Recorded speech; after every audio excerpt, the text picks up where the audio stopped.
Baik, Assalamualaikum warahmatullahi wabarakatuh. Kawan-kawan, apakah suara saya terdengar?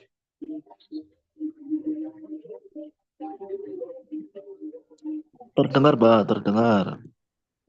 Oke, baik. Selamat pagi dan salam sejahtera untuk kita semua. Yang terhormat, sahabat Muhammad Ali Badri, Wasekjen PB PMII tahun 2024-2027. Yang terhormat Muhammad Bahrudin Muhammad Alfian, ST, anggota Komisi A DPRD Kabupaten Lamongan. Yang terhormat, sahabat Arif Rifka Syahrizal, founder Gen YP, serta seluruh peserta webinar yang kami banggakan. Selamat datang di webinar Youth Move Forward 2 yang diselenggarakan oleh Gen Youth Progresif dengan tema Reformasi Hukum dan Perlindungan HAM untuk menunjang pengembangan potensi pemuda. Saya, Anggun Sofia, yang akan memandu jalannya Zoom selama 2 jam ke depan. Sebelum kita mulai, kami mohon partisipasi aktif seluruh peserta untuk menonaktifkan mic selama materi berlangsung agar suasana tetap kondusif. Yang kedua adalah mengaktifkan kamera jika memungkinkan, khususnya nanti di akhir acara ketika sesi foto bersama. Baik, kawan-kawan, marilah kita mulai kegiatan pada pagi hari ini dengan membaca basmalah bersama. Bismillah. Yang pertama, marilah kita dengarkan sambutan dari founder Gen Youth Progresif kepada Saudara Muhammad Arif Rifka Syahrizal. Kepada beliau kami persilakan.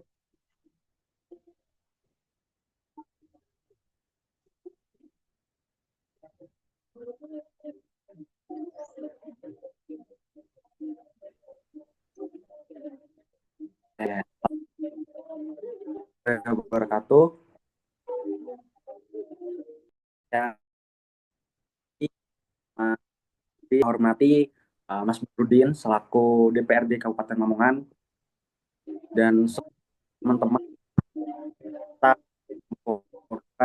telah waktunya. Terima kasih.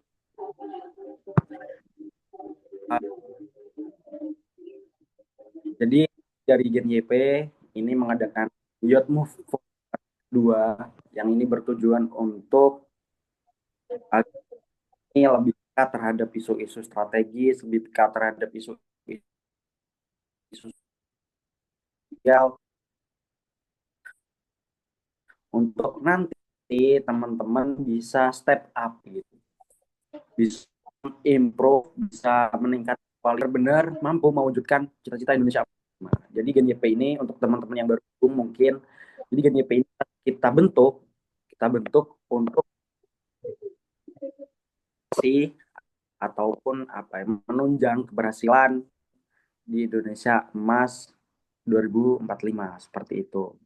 Jadi yang sering dilakukan oleh pemerintahan ataupun oleh orang-orang Indonesia 2045 itu nggak hanya sebagai cita-cita, tapi harus kita bentuk mulai hari ini, kita bentuk mulai dari dekat-dekat ini, jadi nanti di 2045 itu kita tinggal panen nanti gitu. Jadi kita dari Gen YP pengen membangun kualitas para pemuda pada hari ini gitu, ingin membangun kuantitas, ingin membangun standar yang tinggi. Jadi nanti ketika 2045 benar-benar bisa tercapai, mulai dari teman-teman yang progresif, teman-teman yang pengetahuannya atau wawasannya luas.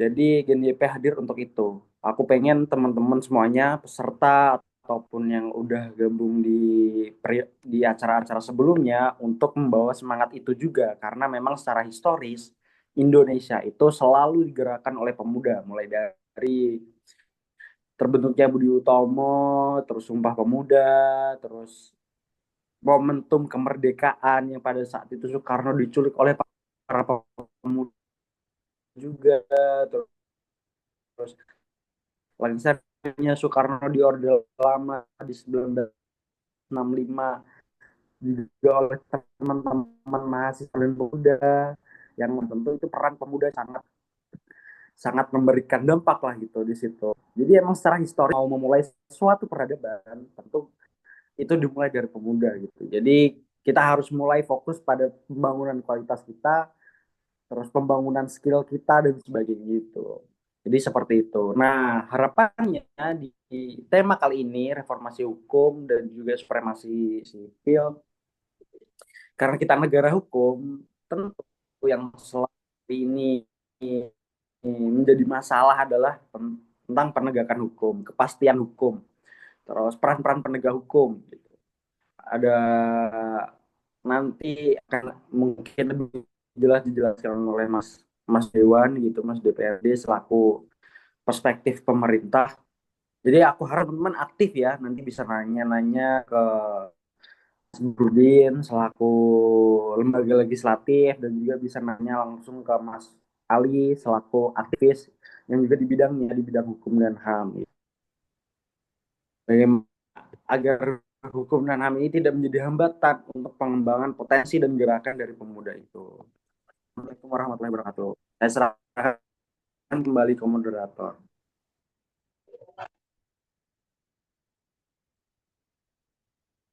Baik, terima kasih atas sambutan yang inspiratif dan membuka cakrawala berpikir kita pagi hari ini.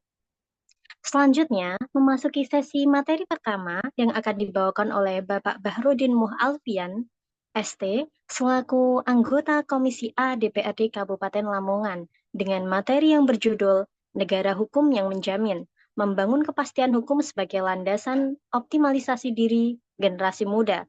Waktu dan tempat kami persilakan. Kedengeran nggak? Halo? Oh, mohon maaf, Pak. Suaranya menggema. Kedengeran nggak, Pak? Sudah kedengeran. Ya, saya mulai. Assalamualaikum warahmatullahi wabarakatuh. Alhamdulillah, wa syukurillah, wa ni'matillah, wa la haula wa la quwata illa billah. Ya, pagi hari ini semuanya teman-teman, adik-adik, saudara-saudaraku, sahabat-sahabat diberikan kesehatan atas kegiatan mengikutinya kegiatan pada pagi hari ini. Semoga bisa bermanfaat dan bisa dijadikan landasan dalam kehidupan kita sebagai kehidupan yang sosial. Semoga apa yang telah kita semua dapatkan mugi-mugi bermanfaat. Amin Allahumma amin. Sebenarnya sambil nyantai aja ya, ini diskusi dialog santai. Nanti kalau ada kekeliruan dari saya mohon maaf. Sebenarnya kalau dilihat dari tema ini Mas Ketua Genyot, ini saya berlatar belakang, saya kasih tahu dulu apa namanya latar belakang saya. Biar semuanya tahu dan mengenal, barangkali nanti mau sharing-sharing ke depannya lebih lanjut tentang kepemerintahan lembaga legislatif, monggo. Di sini saya berlatar belakang sebenarnya itu dari teknik, Mas. Jadi kalau masalah hukum, hukum perundang-undangan dan lain sebagainya tentang teori dasar landasan hukum itu sebenarnya masih banyak kekurangan dari saya. Cuman ada beberapa yang saya bisa sampaikan nanti, yang bisa saya berikan kepada panjenengan semuanya, tapi tidak menjurus dengan apa ya, tidak bisa menjurus dengan detailnya KUHP. Jadi saya tidak bisa negara melindungi privasi menjelaskan dan keamanan detailnya KUHP kepada saya.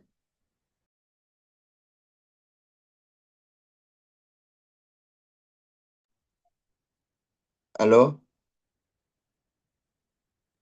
Halo? Halo, Pak. Iya, Halo. dengar Pak ya? Iya, kedengeran, Pak, suaranya.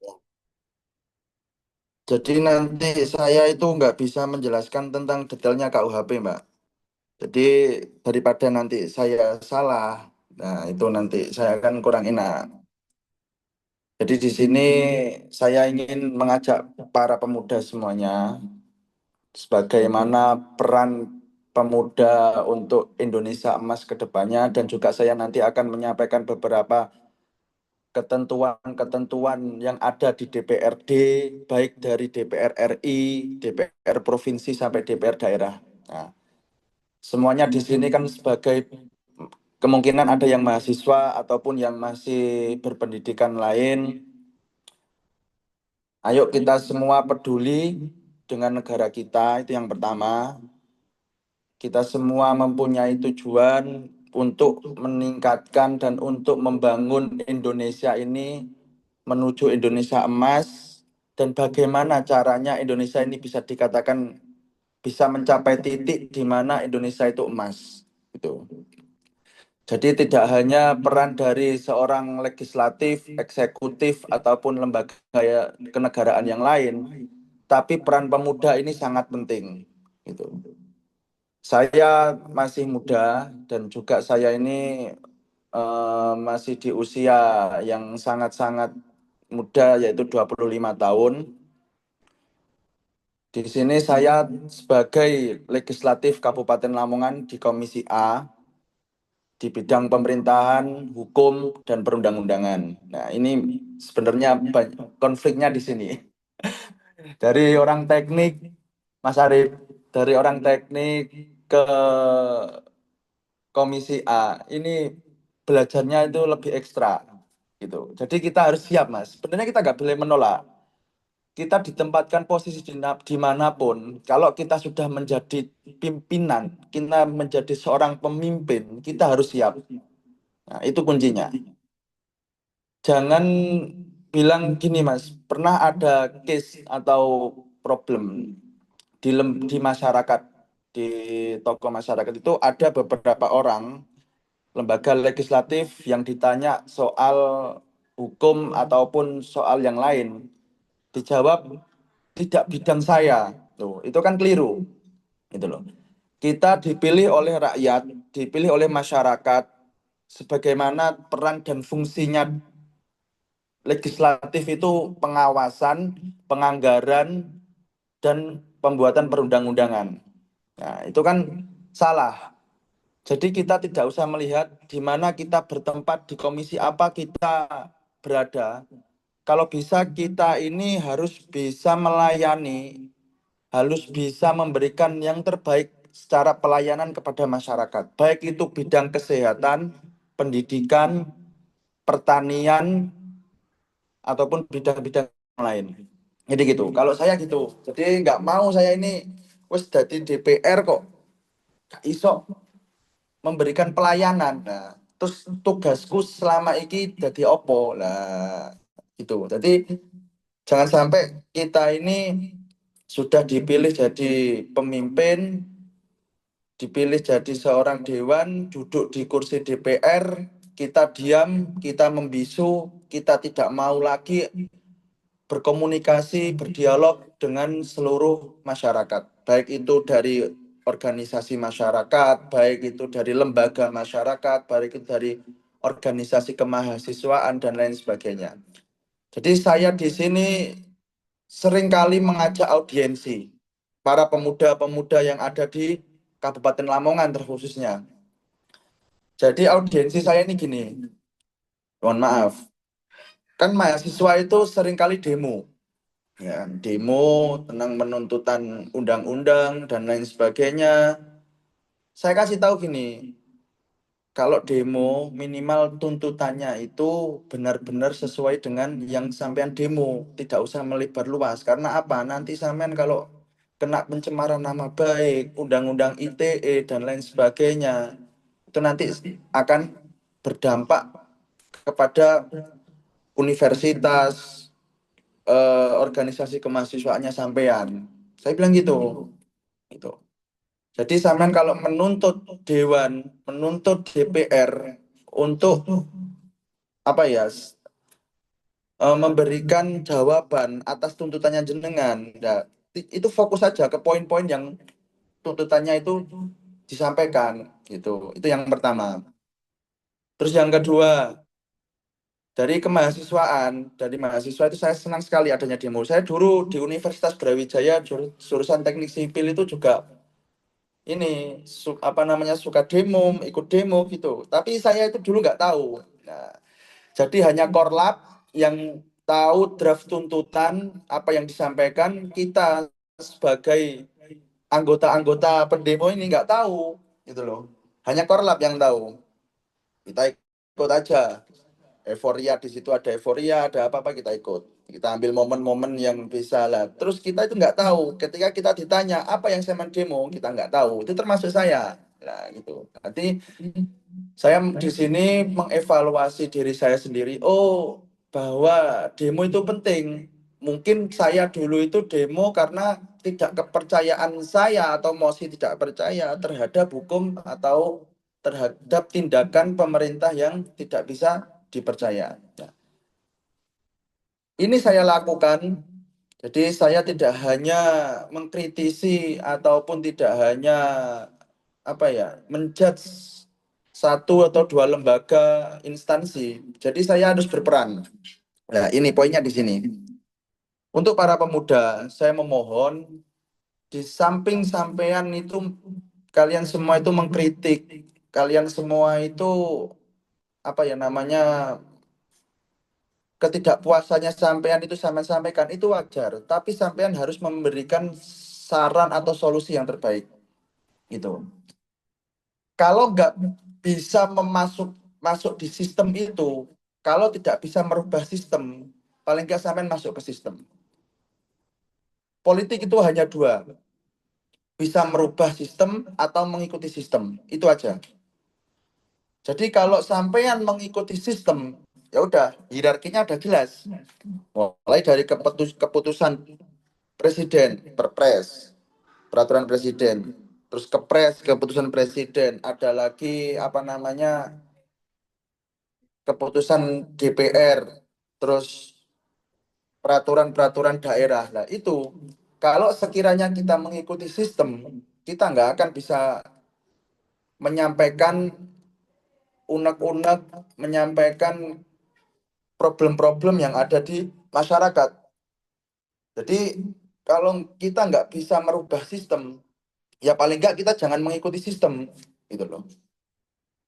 Kalau kita terlalu mengikuti sistem, ya itu nanti seperti kemarin itu yang tentang RUU TNI itu DPRD Kabupaten Lamongan dituntut oleh mahasiswa A, golongan mahasiswa A ini untuk mosi tidak percaya kepada presiden. Nah, ini salah satu contoh. Jadi kita tidak bisa melakukan tindakan ataupun keputusan sedemikian dan langsung sehari itu gitu. Jadi ini kita musyawarahkan dulu, kita audiensi. Kita harus melakukan analisa ataupun penelitian keputusan-keputusan yang ada di Indonesia ini. Karena Indonesia ini, negara kita ini hukumnya memaksa. Jadi negara Indonesia ini negara yang sangat memaksa untuk memaksa untuk menjalankan hukum-hukum yang sudah ditetapkan. Seperti yang disampaikan di anatomi hukum itu, kalau kita mau kita mau menuntut hukum, kita juga bisa membuktikan. Nah, gitu. Kita menuntut, mahasiswa menuntut, masyarakat menuntut untuk menolak RUU TNI. Nah, jadi kan kita harus bisa membuktikan bahayanya RUU TNI ini di mana. Nah, gitu. Jadi kita harus menganalisa dulu. Jadi jangan terlalu termakan oleh gambling atau berita-berita yang sekiranya tidak bisa dipercaya. Karena media-media sekarang kan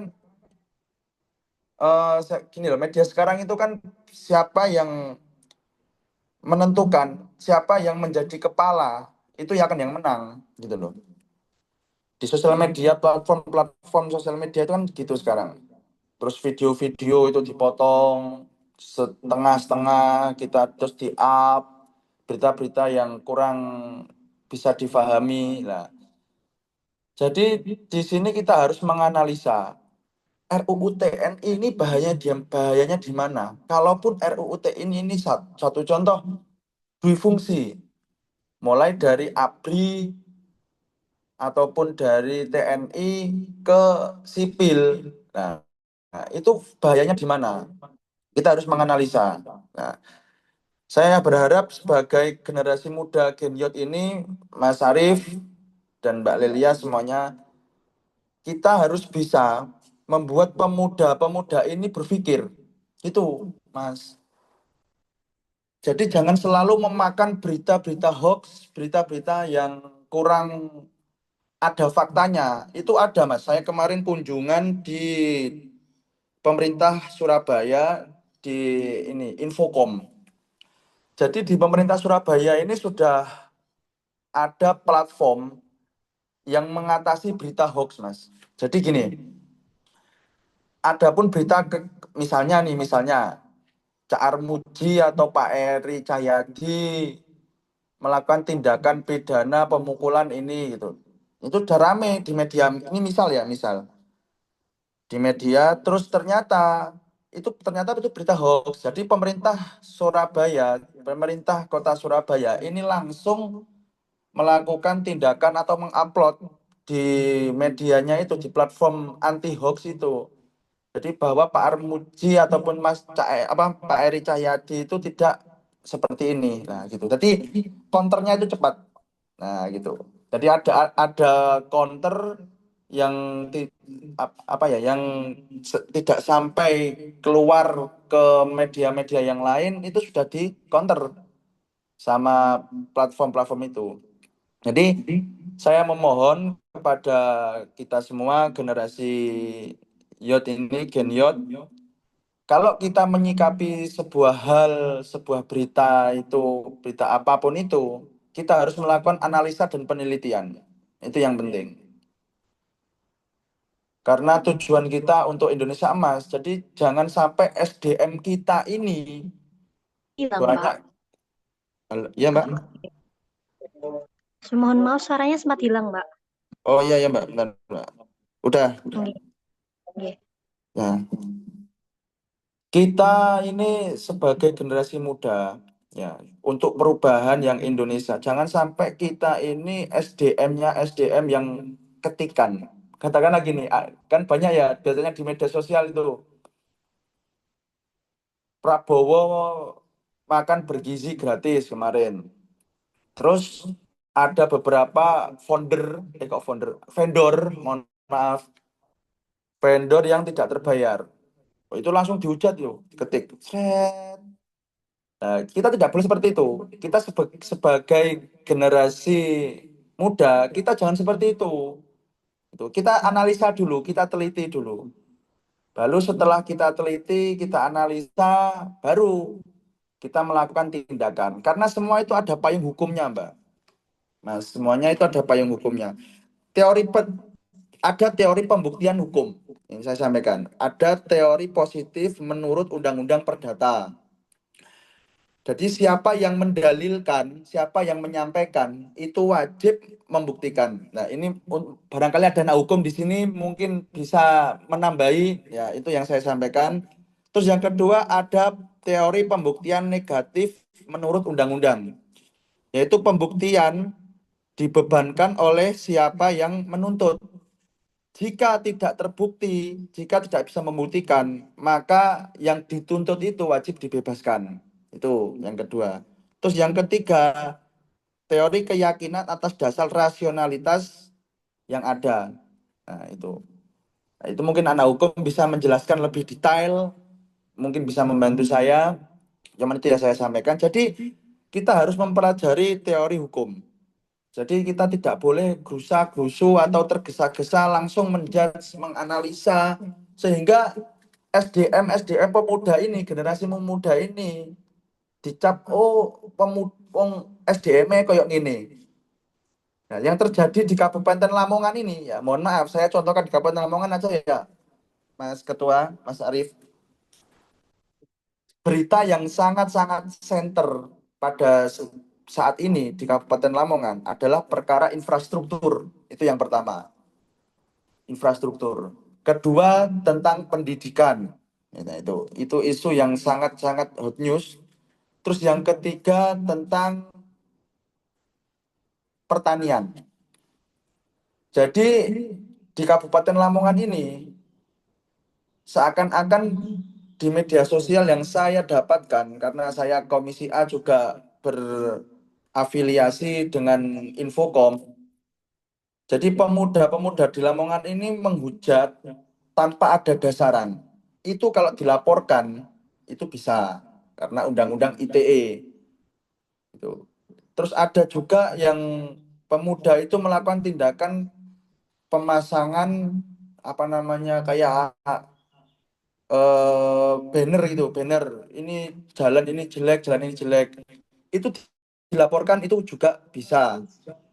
Kalau dia ditanya, dituntut kok bisa melakukan tindakan ini, ketidakpuasannya terhadap pemerintahan Kabupaten Lamongan, satu contoh, itu bisa juga dilaporkan. Nah, makanya kita melakukan suatu tindakan itu harus didasari dengan payung hukum. Nah, DPR membuat draft rencana kerja, itu nggak mungkin tidak didasari dengan payung hukum. Nggak mungkin. Pasti ada payung hukumnya. Karena kita membuat semua rencana kerja DPR, eksekutif, legislatif, itu sesuai dengan Undang-Undang tahun 1945. Wabil khusus Undang-Undang nomor 17 tahun 2014 tentang MPR, DPR, dan DPD. Itu. Jadi semua itu ada payung hukumnya, ada undang-undangnya. Jadi kalau kita melakukan tindakan sesuatu hal tanpa ada payung hukum tidak bisa. Lah, ini negara demokrasi, Mas Barudin. Ya bebas, rakyat bersuara. Iya. Makanya negara kita ini negara yang memaksa. Gitu loh. Negara kita ini negara yang memaksa. Ada beberapa kemungkinan dan ada beberapa keputusan yang sekiranya ini apa namanya berdampingan dengan HAM. Berdampingan dengan Komnas HAM, ada juga yang bertolak belakang dengan Komnas HAM, ada juga gitu loh. Seperti membuat banner mengkritisi pemerintah dan menuduh ini ABCD, itu bisa juga dilaporkan. Tapi ini negara demokrasi, kembali lagi. Nah, antara payung hukum dari KUHP dan payung hukum dari HAM ini, dari Komnas HAM ini, ada juga. Ya, itu. Jadi kalau kita mengkritisi ataupun kita memiliki unek-unek, ya kita pikirkan payung hukumnya dulu. Kita analisa, kita teliti, kita lihat ada nggak hukumnya. Sering-sering baca undang-undang tentang KUHP dan lain sebagainya. Untuk Mas Mbak di sini semua, biar apa? Ketika kita mengkritisi, ketika kita mengkritik, itu ada hukumnya. Gitu loh. Kita tidak bisa langsung seenaknya, itu nggak bisa. Bukan saya pro pemerintahan Indonesia, nggak terlalu masa pro banget tuh nggak. Cuman saya memberikan yang terbaik untuk tujuannya sampean ini loh. Untuk Indonesia emas di 2000 berapa itu 2035 ya Mas ya. Indonesia emas 2045. 2045. Jadi kita menata dari SDM dulu. Dari SDM, kalau kita sudah menata dari sumber daya masyarakat, terutama terkhusus dari pemuda. Jadi terus kita akan melangkah ke sana, itu enak. Gitu loh. Itu enak. Jadi ketika nanti pemuda sudah melakukan sesuai dengan perannya, baru pemuda itu masuk ke sistemnya.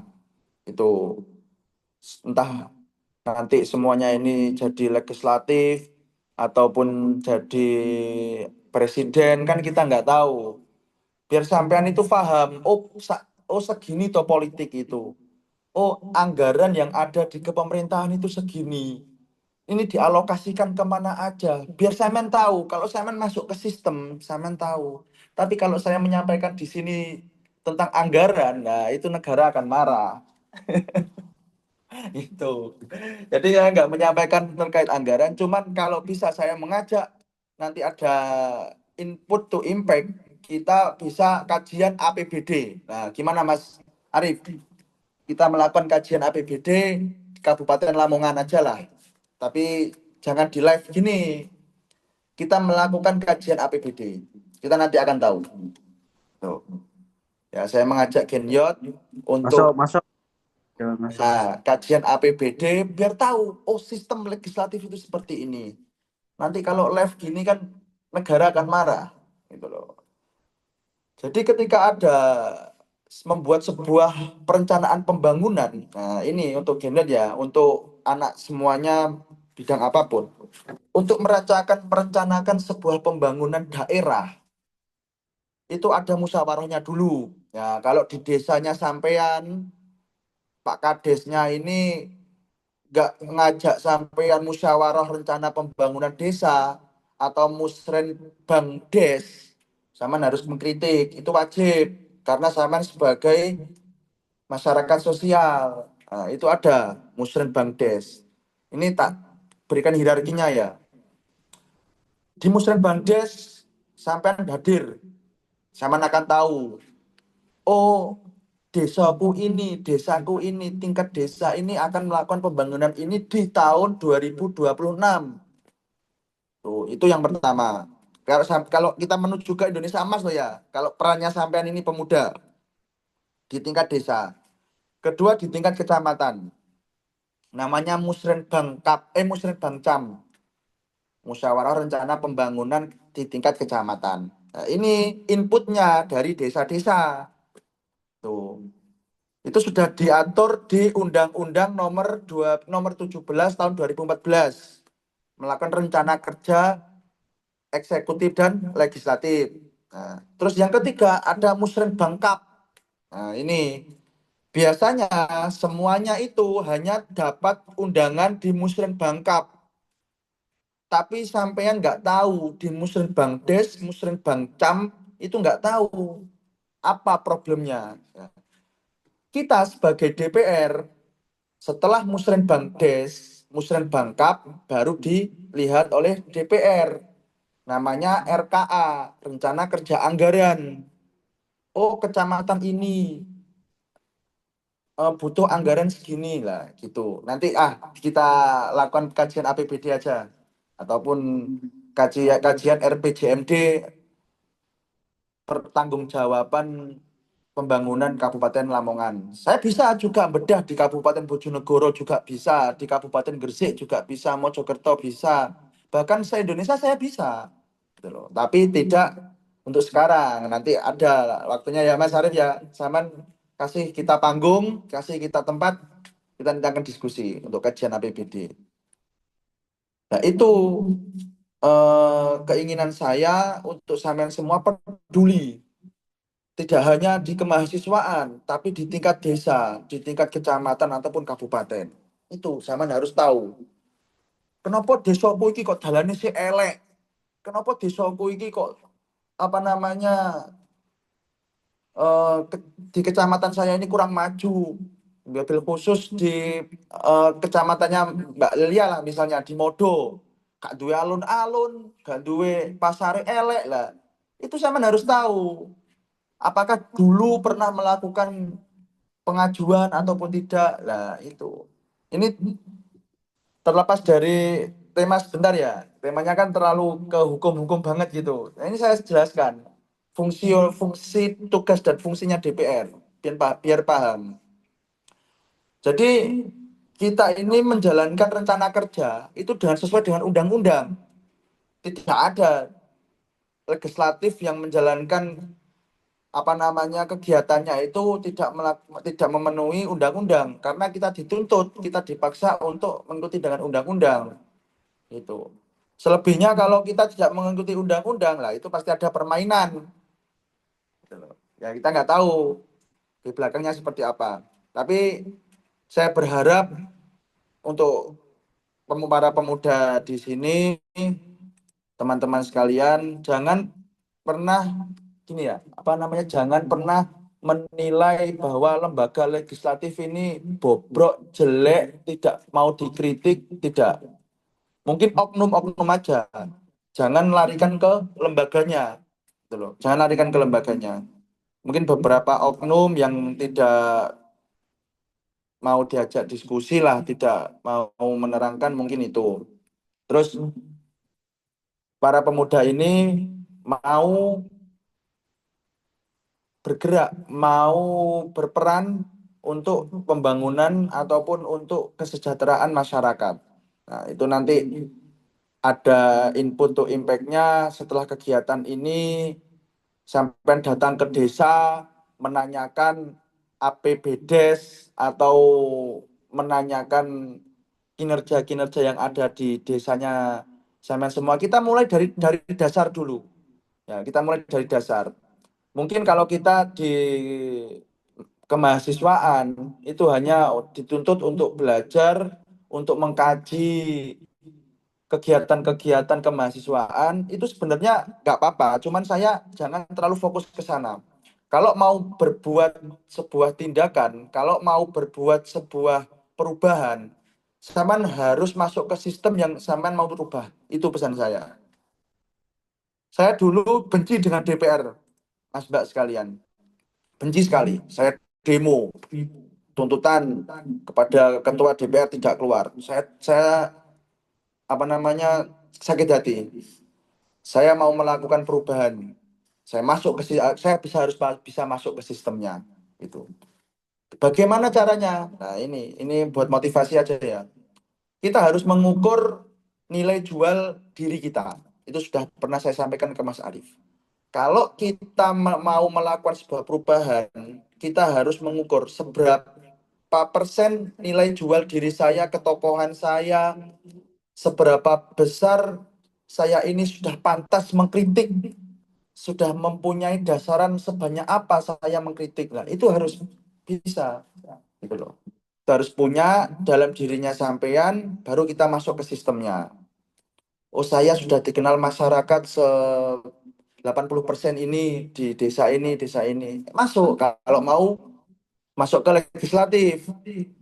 Kalau mau masuk ke eksekutif juga sama. Itu. Kita harus mengukur, oh saya mengenal masyarakat sekian ini berapa persen. So saya mengenal ke partai-partai sekian ini berapa persen. Karena apa? Karena kalau eksekutif kan, kalau mau maju eksekutif ada namanya threshold gitu loh. Parliamentary threshold itu butuh 20%. Dia harus tahu dengan mengenal dengan partai politik. Nah, kedua lembaga ini memiliki persyaratan masing-masing gitu loh. Jadi sampean harus mengukur dirinya kalau mau masuk ke sistem. Saman masuk ke sistem, saman mau melakukan perubahan, monggo. Jangan diam, pokoknya jangan diam. Itu saya berpesan, kalau sampean semua ingin Indonesia lebih baik, ingin Indonesia lebih maju, masuk ke sistem. Dah itu. Jangan terlalu mengkritik banyak-banyak. Percuma, zaman mengkritik, zaman memberikan masukan ini itu. Tapi kalau ya diajak audiensi, diajak ini zaman nggak mau, diajak bermusyawarah zaman nggak mau, terus dia tanyakan punya solusi ataupun punya saran apa zaman nggak ada. Minimal kita amati, teliti, kita masuk. Itu, ya, itu yang saya sampaikan. Untuk yang hukum, jadi kita semua Dewan Perwakilan Rakyat ini kalau mau membuat rencana kerja itu juga sudah dilandasi dengan hukum. Terus kalau kita membuat tentang apa namanya alat kelengkapan Dewan ini juga sudah dilandasi dengan hukum, dengan Undang-Undang Nomor 53 tahun 2023. Nah, itu tentang DPR, MPR, lembaga legislatif ataupun eksekutif. Nah, itu tadi saya nggak bisa banyak untuk mengkaji ilmu hukum, cuman apa yang saya sampaikan saya samakan dengan bidang saya di DPR, semua yang saya kerjakan ini sesuai dengan landasan hukum. Kalaupun nanti ada pertanyaan tentang demokrasi yang dibatasi, demokrasi yang tidak didengarkan, sangat membuat sampean semua ini kecewa dengan negara ini. Monggo nanti bisa ditanyakan aja nggak apa-apa di akhir session nanti sama tanyakan bahwa mahasiswa ataupun sampean pribadi tidak puas dengan kepemerintahan saat ini atau gimana, nanti saya jawab. Itu aja.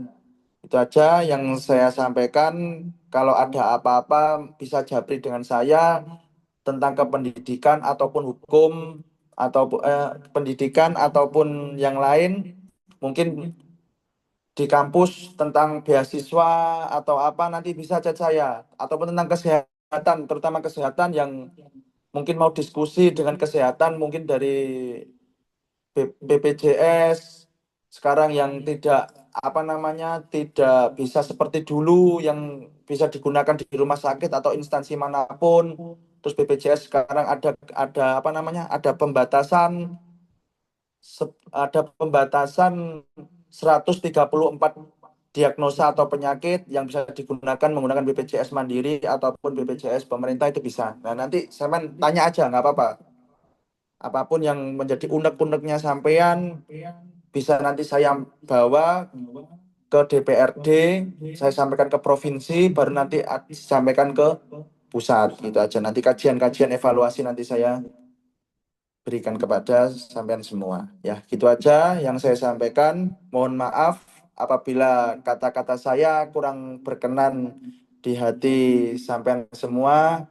Saya mohon maaf sebesar-besarnya. Kalau ada yang ingin kontak saya, nomor HP saya, nanti bisa minta ke Mbak Lilia ataupun Mas Arif.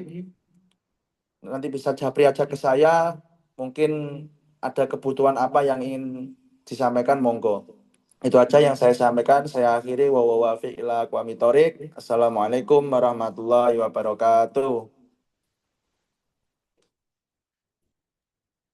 Waalaikumsalam warahmatullahi wabarakatuh.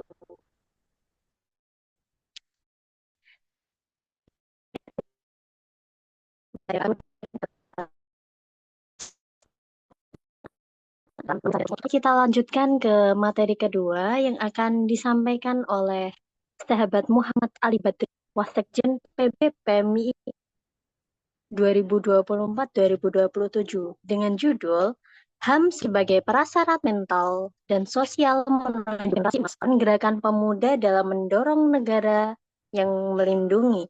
Kepada sahabat Muhammad Ali Badri kami persilakan. Maaf, Sekjen dan Mas Ketua, saya Halo, apa suara saya terdengar? terdengar. Mohon maaf ya Mas Sekjen ya, tadi saya tidak melakukan Ampun, Pak Dewan, siap. Jadi, oke, bisa saya mulai ya? Mungkin saya izin Bisa share. sahabat, Oke, izin saya share screen. Mungkin nanti kalau ada gangguan-gangguan, nanti tolong saya diberitahu ya.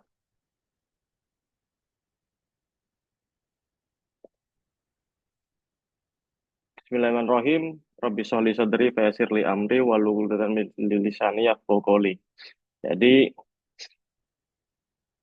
tadi menarik apa yang disampaikan oleh Mas Arif sebagai bagaimana peran pemuda tentang keterlibatannya dalam sebuah negara. Jadi mungkin beberapa yang saya tangkap dari Mas Arif bahwa ingin melihatkan peran-peran pemuda mulai dari prasejarah, dari pra kemerdekaan, terus merdeka sampai dengan berdirinya Budi Utomo, era reformasi dan pasca era reformasi. Nah, mungkin memang dapat dilihat beberapa tokoh-tokoh pembangunan secara negara ini memang melibatkan para kaum-kaum pemuda yang memiliki latar belakang intelektual dan memang memiliki kepekaan secara sosial politik. Nah, begitupun tadi pemaparan dari Pak anggota Komisi A ini, Mas Bahrudin ini ingin, kalau saya lihat, ingin menekankan bahwa Indonesia emas harus dibarengi dengan SDM yang unggul. Kira-kira izin, Mas Bahrudin, begitu ya? Ya, siap, Jadi, Mas Sekjen. Betul, betul. ampun. Jadi memang kalau kita lihat bahwa negara ini sekarang ada di dalam era demografis yang bisa menjadi dua mata pisau yang berbeda. Kalau memang dia bisa disiapkan untuk menjadi generasi unggul, maka negara dalam hal ini dapat terbantukan mulai dari profesionalismenya, mulai dari pengetahuannya, mulai dari attitude-nya. Kita lihat hari ini negara yang memiliki negatif secara demografis itu Jepang. Nah, Jepang hari ini tidak bisa mengontrol populasi yang ada di negaranya sehingga beberapa domestik industri akhirnya runtuh. Kita lihat beberapa industri yang awalnya di Indonesia yang dari Jepang itu sangat kuat, hari ini sudah mulai melemah. Sekarang digantikan dengan peran Cina yang hari ini sedang menikmati bonus demografi yang sudah dia siapkan 20 tahun yang lalu. Tentu kajian-kajian seperti itu yang harus sekalian dalami untuk bagaimana menghadapi era-era demografis yang akan ada di Indonesia dan akan ada tantangannya gitu. Tentu dalam hal ini beberapa hal yang saya ingin spotlight dari pembicaraan dengan Bahrudin ini sangat menarik tentang kajian APBD dan RPJMD. Jadi teman-teman hari ini dengan adanya efisiensi anggaran dan dibatasinya beberapa APBD mungkin masih di lock oleh Kementerian Keuangan sehingga memang pemerintah daerah dalam hal ini tidak bisa memenuhi hak-hak para penduduknya. Nah, itu bagaimana secara demokrasi atau secara pemenuhan hak asasi manusia. Di sisi lain, pemerintah daerah juga terbata-bata dalam memenuhi hak-haknya karena anggarannya dibatasi. Nah, mungkin dalam kajian APBD melihat postur APBD yang akan datang di Kabupaten Lamongan, tadi yang disampaikan Kabupaten Bojonegoro, ini akan menjadi hal menarik. Sehingga memang nanti ketika teman-teman melakukan demonstrasi atau audiensi, teman-teman juga sudah memiliki data-data yang cukup, kajian-kajian yang cukup, sehingga permasalahan-permasalahan yang dihadapi oleh pemerintah daerah dapat diselesaikan dengan pemikiran-pemikiran teman-teman. Nah, yang repot apabila demonstrasi ini hanya menambah permasalahan. Kira-kira begitu. Tidak ada ujungnya. Oke, mungkin itu aja dari saya pembukanya. Saya ingin memaparkan tentang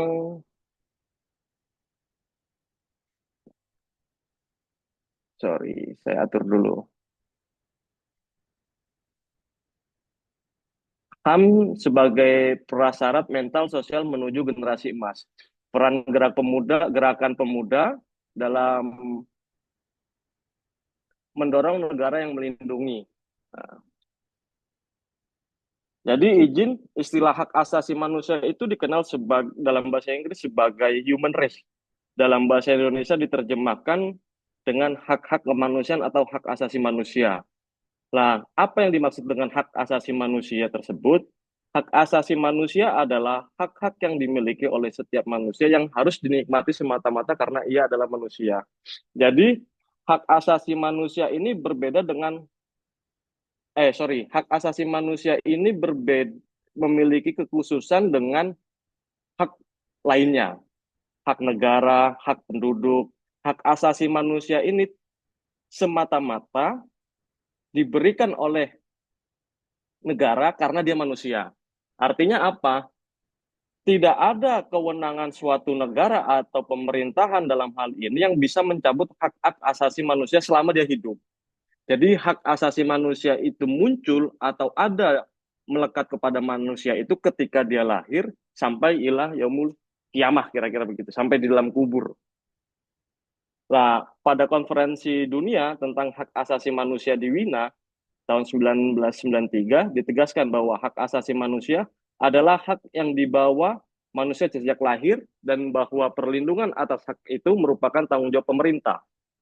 Hak asasi manusia didasarkan pada prinsip dasar bahwa semua orang mempunyai martabat kemanusiaan hakiki tanpa memandang jenis kelamin, ras, warna kulit, agama, bangsa, dan keyakinan. Jadi memang hak asasi manusia itu adalah nilai manusia secara general. Nilai manusia yang diakui oleh dunia dengan ditetapkannya Konvensi Wina pada tahun 1993. Tidak ada pengecualian mulai dari jenis kelamin, ras, dan warna kulit. Jadi izin teman-teman, Konferensi Wina ini menarik karena memang waktu itu negara Eropa pas pra kita merdeka bukan negara Eropa saja tapi negara Amerika juga menomorduakan tentang manusia yang memiliki warna kulit hitam. Jadi ras kulit putih dianggap orang yang paling tepat atau orang yang ada di atas daripada orang ras kulit hitam. Pasca terjadinya Konvensi Wina bahwa hal itu tidak ada. Tapi dalam prakteknya banyak kita ketahui bahwa perbedaan-perbedaan warna kulit itu sering mewarnai tentang sosial politik yang ada di negara Eropa, bahkan di Amerika sendiri, yang sudah menjunjung tinggi negara-negara demokrasi, kira-kira begitu.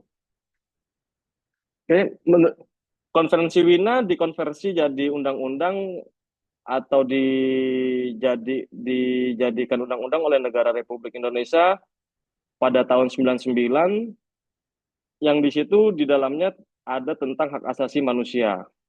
Jadi di dalam ketentuan umum bab 1 bahwa dia menjelaskan tentang hak asasi manusia. Hak asasi manusia adalah serangkaian hak bagi manusia untuk hidup sebagai makhluk ciptaan Tuhan Yang Maha Esa dan merupakan anugerah yang harus dihormati, dipelihara dan dilindungi oleh bangsa, pemerintah, hukum, dan setiap manusia untuk menghormati dan melindungi kemanusiaan dan martabatnya. Nah, seperti yang tadi saya jelaskan di awal bahwa hak asasi manusia itu adalah hak yang menempel kepada manusia mulai dari dia sejak lahir sampai dia di liang kubur. Jadi tidak ada pemaksaan terhadap hak asasi manusia yang bisa dilepaskan oleh negara kecuali terjadi sesuatu insiden-insiden tertentu yang mengharuskan negara memiliki hak memaksa untuk mencabut hak asasi manusianya tersebut. Oke, kita next. Jadi HAM dalam perspektif pembangunan pemuda, hak asasi manusia bagi pemuda adalah hal yang sangat penting karena pemuda adalah generasi penerus yang memiliki peran strategis dalam membentuk masa depan bangsa. HAM memberikan perlindungan dan ruang bagi pemuda untuk tumbuh, berkembang, dan beradaptasi aktif dalam kehidupan bermasyarakat, berbangsa, dan bernegara. Hak asasi manusia sangat penting dalam pembangunan pemuda karena memastikan bahwa pemuda dapat menikmati hak-hak dan kebebasan fundamental mereka, serta beradaptasi aktif dalam proses pembangunan. HAM berperan dalam menciptakan lingkungan yang adil, inklusif, dan memungkinkan pemuda untuk mencapai potensi penuh mereka. Nah, tentu hak asasi manusia yang diharapkan atau hak-hak yang diberikan oleh negara kepada pemuda untuk mengembangkan potensialnya, mulai dari pendidikan, kesehatan, kehidupan yang layak, dan lain sebagainya. Nah, nanti di slide yang selanjutnya agak saya perinci tentang hak apa saja yang diberikan negara kepada masyarakatnya, wabil khusus bagi pemuda. Nah, yang pertama itu hak atas pendidikan. Pemuda berhak mendapatkan pendidikan yang layak tanpa diskriminasi. Jadi memang di dalam hak asasi manusia itu ada tentang hak atas pendidikan. Di sisi lain bahwa hak asasi manusia juga diatur di dalam Undang-Undang Dasar Negara Republik Indonesia tahun 1945, kalau tidak salah dari pasal 28A sampai 28G apa Z apa F gitu, lupa saya. Nah, terus yang kedua atas hak kebebasan berekspresi. Pemuda berhak menyampaikan pendapat, gagasan, kritik terhadap berbagai hal, termasuk kebijakan pemerintah selama dilakukan dengan cara damai dan tidak melanggar hukum. Nah, mungkin ini yang dikatakan oleh Mas Bahrudin tadi bahwa dalam teman-teman memberikan ekspresi kebebasan dalam bentuk demonstrasi, tentu ada hal-hal yang tidak boleh dilanggar. Dalam kurun, mungkin dalam kurun paling dekatnya itu asas-asas di dalam hukum atau asas-asas kepatuhan yang ada di Indonesia tersebut. Contoh misalnya tadi Pak Bahrudin tadi mengatakan bahwa kalau demonstrasi itu sebisa mungkin ke lembaganya, sebisa mungkin jangan ke lembaganya, ke oknumnya. Sehingga memang bisa dikatakan bahwa kelakuan oknum itu tersebut tidak mencerminkan lembaga sama sekali. Itu juga melindungi teman-teman dalam hal karena memang di dalam Undang-Undang ITE itu masih gamblang tentang pencemaran nama baik, begitu. Terus yang ketiga, hak atas kesehatan. Setiap pemuda berhak mendapatkan layanan kesehatan fisik mental yang memadai.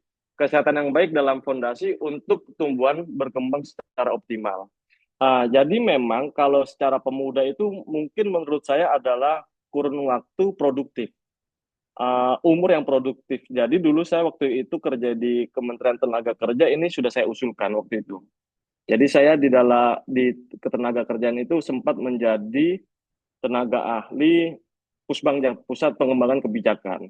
Jadi di dalam suatu diskusi saya menyampaikan bahwa kesehatan yang ada di BPJS Ketenagakerjaan itu tidak hanya kesehatan secara fisik, tapi bisa dilihat juga kesehatan secara mental. Dari mana saya bisa menyatakan seperti itu? Bahwa banyak orang-orang yang bunuh diri di negara Cina atau Jepang karena kesehatan mental para pekerja itu rusak. Kesehatan mental para pemuda itu rusak. Kesehatan mental para Gen Z yang sudah bekerja itu rusak. Sehingga apa? Dia memilih jalan untuk bunuh diri karena tekanan-tekanan yang didapatkan oleh Gen Z tersebut ketika bekerja. Nah, hal ini sudah saya usulkan ketika memang membuat suatu kajian di dalam pusat pengembangan kebijakan ketenagakerjaan tersebut.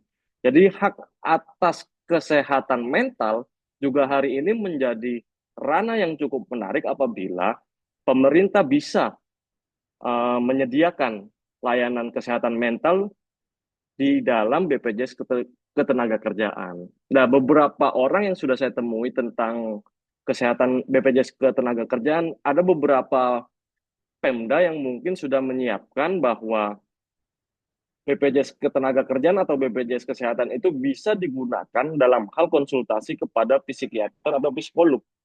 Nah, ini menjadi pemenuhan hak bagi pemuda yang dilakukan oleh Pemda-Pemda yang menurut saya sudah sangat bagus. Lanjut untuk hak atas perlindungan, pemuda berhak atas perlindungan dari kekerasan, eksploitasi perdagangan manusia dan berbagai bentuk diskriminasi, termasuk yang berbasis gender, ras, dan agama. Hak atas perlindungan ini juga menjadi suatu daya tarik spotlight oleh beberapa kebijakan ya, atau beberapa peneliti kebijakan bahwa tak jarang bahwa orang yang memiliki kekerasan, eksploitasi, dan perdagangan manusia, dia memiliki status yang lebih bawah daripada status korban itu lebih bawah daripada status pelaku. Jadi memang kalau saya lihat beberapa kasus yang ada di Indonesia hari ini bahwa korban ini tidak memiliki hak untuk bertahan, jadi tidak ada ruang untuk bertahan dalam tekanan pelaku pegiat kekerasan, eksploitasi, dan perdagangan manusia. Bisa dilihat bahwa beberapa hari ini bahkan di beberapa minggu ke belakang, banyak sekali perlakuan-perlakuan kekerasan, eksploitasi, bahkan kekerasan seksual yang dilakukan oleh beberapa oknum yang berpendidikan tinggi. Itu kan menjadi pertanyaan kenapa orang-orang yang memiliki pengetahuan besar dan memiliki profesi yang menurut saya sangat mulia hari ini seperti dokter, dosen, dia malah melakukan kekerasan secara seksual. Nah, ini menjadi pertanyaan dan menjadi kajian yang cukup menarik menurut saya apabila teman-teman ini, sahabat-sahabat ini melakukan kajiannya. Kenapa hal itu terjadi kepada orang-orang yang memiliki pengetahuan besar? Nah, mungkin nanti bisa teman-teman lakukan kajiannya lah. Karena saya belum menemukan jawabannya hari ini. Nah, untuk yang kelima itu hak untuk berpartisipasi. Pemuda berhak ikut serta dalam proses pengambilan keputusan baik di lingkungan keluarga, sekolah, komunitas, maupun pemerintah. Ini termasuk hak untuk bergabung dalam organisasi, komunitas, dan kegiatan sosial politik. Jadi memang pasca diberlakukannya undang-undang HAM itu, dan negara negara dalam sejarahnya berubah menjadi era reformasi, banyak sekali perubahan-perubahan yang dilakukan oleh negara untuk memenuhi hak untuk berpartisipasi ini oleh warga negaranya. Saya ambil contoh, misalkan Undang-Undang Pers. Undang-Undang Pers itu salah satunya dibentuk karena tuntutan reformasi. Undang-Undang Pemilu pada waktu itu karena reformasi, Undang-Undang Perlindungan Konsumen juga karena era reformasi. Jadi memang pasca era reformasi ini banyak perubahan-perubahan yang memfokuskan kepada uh, pemenuhan-pemenuhan hak oleh negara kepada masyarakatnya. Lanjut, hak atas pekerjaan dan kesejahteraan. Pemuda memiliki hak untuk mendapatkan pekerjaan yang layak, upah yang adil, serta lingkungan kerja yang aman dan manusiawi. Nah, hari ini kita lihat bahwa PHK itu sangat banyak. Bagaimana negara menjamin tentang keberlanjutan hidup masyarakat yang terkena PHK? Maka daripada itu diadakanlah BPJS Ketenagakerjaan. Kayak semacam jaminan hari tua. Jadi memang negara ini masih membuat formalitas bagaimana membentuk format yang bagus melindungi pekerja-pekerja itu secara kesejahteraan. Mengapa HAM itu penting? Karena saat HAM dihormati dan dilindungi, pemuda dapat berkembang menjadi warga negara yang daya, kritis, dan bertanggung jawab. Sebaliknya, jika hak-hak mereka diabaikan, potensi besar mereka bisa terhambat atau bahkan hilang. Kita lihat bahwa beberapa negara, dalam hal ini negara bagian 3, bisa saya katakan bagian negara 3 seperti halnya Korea Utara, dia tentu tidak menghormati, menurut saya, karena memang ideologinya secara ideologi komunis ya, dia tidak bisa tidak menghormati hak-hak yang ada di manusia atau masyarakatnya oleh negara. Maka daripada itu menurut saya ini bisa dibandingkan dengan negara-negara yang memang memiliki uh, memiliki kekhususan secara pemenuhan hak asasi manusia. Dalam hal ini mungkin negara-negara yang berkiblat kepada demokrasi seperti halnya Amerika, terus Uni Eropa, Indonesia dalam hal ini, dan negara-negara lain itu mungkin masih dalam bagian negara 1 atau negara bagian 2, tidak seperti Korut yang memang secara implisit dia ya mengatakan bahwa negaranya negara penganut komunis. Nah, berbeda dengan Cina menurut saya, walaupun Cina itu memiliki uh, memiliki ideologi komunis, tapi menurut saya prakteknya mereka itu melakukan the real negara. Halo, ya, the real negara ekonomi dia ya. Nah, sehingga memang bisa dilihat bahwa negara-negara bagian 1 seperti Amerika, dia memiliki pemuda-pemuda yang bisa berpotensi. Dalam hal ini kita lihat saja 20 tahun ke belakang ketika mereka membangun bonus demografi mereka, banyak sekali CEO perusahaan go internasional dimiliki oleh Amerika, India, mungkin beberapa di Eropa. Nah, kenapa pemuda harus peduli? Menurut saya karena memang pemuda itu sebagai agen of change. Pemuda sebagai agen perubahan dalam peran vital dalam memajukan masyarakat dan bangsa. Yang kedua, tentang banyak pelanggaran HAM yang terjadi dan butuh suara-suara sahabat-sahabat. masyarakat sebagai pengawas terhadap pelanggaran HAM sangat penting sebagai upaya pencegahan dan penanganan pelanggaran HAM. Sekarang di dalam era 5.0 ada namanya dunia digital, ruang baru untuk perjuangan HAM. Dunia digital memang menjadi ruang baru yang penting untuk perjuangan HAM. Ia menawarkan peluang besar untuk mengadvokasi, membela, dan menjelaskan hak asasi manusia, menjalankan hak asasi manusia. Ini sangat relate ketika kita berbicara tentang no viral, no justice. Jadi beberapa kasus yang ada di kepolisian itu kan masih tertahan waktu itu. Salah satunya di dekat rumah saya itu di Kecamatan Pulau Gadung. Jadi di Polsek Pulau Gadung itu sempat viral, orang melakukan pelaporan tapi tidak ada tindak lanjut. Bahkan mungkin tidak digubris, sehingga dia membuat postingan di salah satu akun sosialnya, kalau nggak salah waktu itu Twitter, dan viral. Dan langsung direspon oleh pihak kepolisian, bahkan sampai mendeportasi atau memindahkan kepala kapolseknya ya. Kira-kira itu kan jadi ruang yang menarik bahwa hari ini ruang-ruang digital itu menjadi tempat perjuangan teman-teman dalam melakukan perjuangan HAM, hak asasi manusia. Kemudian kamu bisa jadi pelindung HAM mulai dari lingkungan sekitar. Anda bisa menjadi pelindung HAM dari di lingkungan sekitar dengan berbagai cara seperti menghormati dan menghargai setiap orang tanpa diskriminasi. Tentu hak-hak seperti hak asasi manusia yang sifatnya universal harus dimulai, harus di-starting, harus diperlakukan dengan kita memperlakukan orang-orang terdekat di lingkungan kita. Misalkan kita tetap menghormati hak-hak asasi yang ada di dalam lingkup keluarga, menghormati bapak, menghormati ibu, tidak melanggar asas-asas kepatutan yang ada di dalam Indonesia.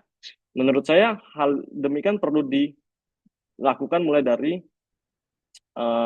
lingkungan terdekat sebelum kita berbicara lebih jauh kelompok masyarakat, negara, pemerintahan, dan bangsa dalam hal ini.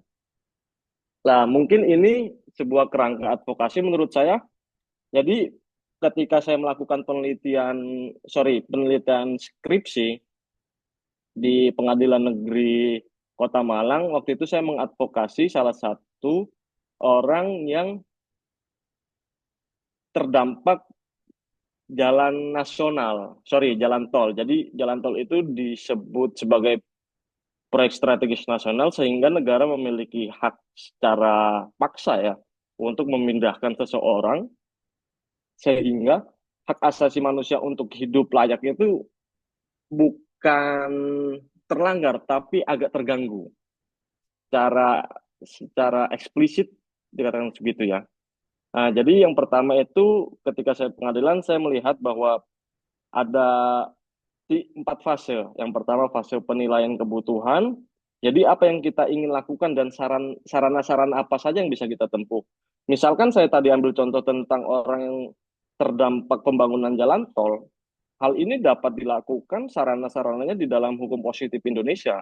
Jadi juga tadi saya ingin mengafirmasi ya tentang Pak Bahrudin. Jadi memang betul Pak, itu Mas, teori tentang pembuktian itu ada pembuktian negatif hukum, positif hukum, dan realitas. Lah, jadi sarana yang saya tempuh adalah sarana seperti pengadilan. Nah, siapa yang paling mampu untuk merealisasikan? Tentu bukan saya sebagai sarjana hukum atau magister hukum ya, tapi tentu orang yang telah melakukan PKPA, pendidikan khusus advokat, dan yang sudah ujian profesi advokat dan sudah sumpah dalam pengadilan tinggi sehingga dia bisa melakukan kepentingan hukum secara legal di dalam pengadilan. Mana yang paling memungkinkan? Jadi waktu itu ketika saya melakukan advokasi kepada orang yang terkena dampak jalan tol itu, mana yang paling memungkinkan? Ada 2 hal sebenarnya. Yang pertama mengambil kompensasi sesuai NJOP, minimal NJOP atau di atasnya. Kedua, atau melakukan gugatan di pengadilan. Nah, tentu dalam hal tersebut kita berikan pandangan-pandangan kepada orang yang terkena dampak, misalkan ya udah Pak, ngambil aja kompensasi yang diberikan oleh negara, Bapak cari rumah lagi. Atau memang cara apa? Cara kompensasi dari negara itu tidak dianggap tidak adil oleh Bapak, silakan melakukan proses di pengadilan. Nah, fase investigasi dan analisis. Yang kedua itu bagaimana memulainya. Jadi tentu data-data, misalkan tadi mungkin Mas Bahrudin itu juga mengatakan ada musrembang dan sampai ke atas-atasnya. Lah tentu di dalam PSN itu juga pasti akan ada bahasan dalam musrembang sampai ke atasnya. Sehingga memang data-data yang dimiliki oleh eh, pegiat advokasi itu sangat memungkinkan untuk memberikan gambaran secara spotlight, secara ini ya, secara gamblang gitu, secara keseluruhan, tidak setengah-setengah. Terus fase advokasi bagaimana cara kita memuat perubahan? Ya tadi seperti hal yang saya sampaikan, ketika dua dua cara tersebut menerima kompensasi, ya kita tinggal mengambil kompensasinya atau melakukan gugatan di pengadilan. Keempat jadi fase evaluasi. Jadi bagaimana cara kita mengetahui bahwa rencana kita berhasil. Fase evaluasi ini menurut saya menjadi fase yang mungkin bisa dilakukan oleh beberapa sahabat-sahabat, tidak langsung kepada advokasi one by one ini ya, incident ya, tapi tentu bisa dilakukan secara kuartal atau triwulan gitu. Sehingga memang permasalahan-permasalahan tersebut permasalahan-permasalahan evaluasi tersebut bisa diurai secara jelas fasenya gitu. Triwulan pertama telah mengadvokasi apa, misalkan kasus A, B, C, D. Triwulan kedua A, B, C, D. Triwulan ketiga A, B, C, D. Setelah itu dilakukanlah evaluasi besar sehingga memang kekurangan di fase 1, di triwulan 1, triwulan 2, dan triwulan 3 bisa digambarkan secara keseluruhan dan bagaimana cara mengatasinya.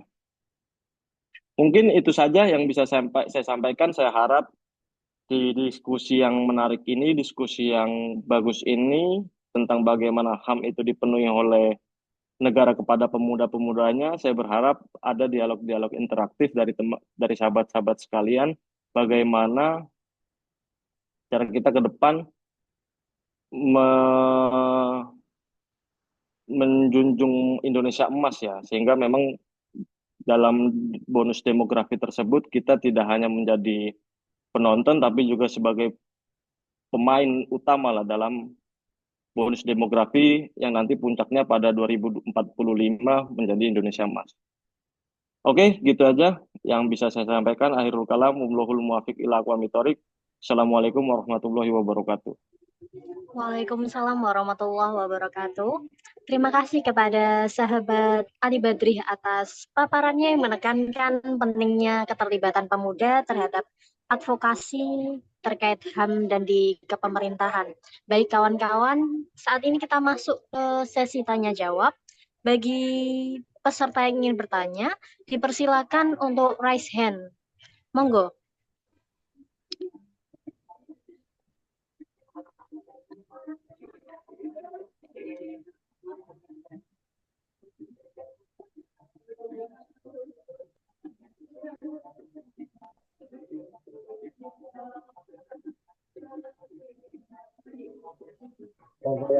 Bagi kawan-kawan yang ingin bertanya, bisa mengangkat tangan virtual lewat Zoom.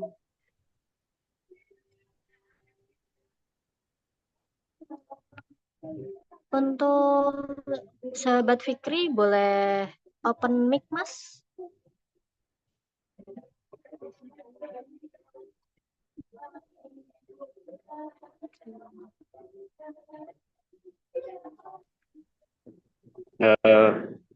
Assalamualaikum warahmatullahi wabarakatuh. Waalaikumsalam warahmatullahi wabarakatuh. Ya, terima kasih atas waktu yang diberikan. Saya ingin bertanya sebagai warga Kabupaten Lamongan ya, terkait Indonesia ini kan memiliki bonus demografi saat ini.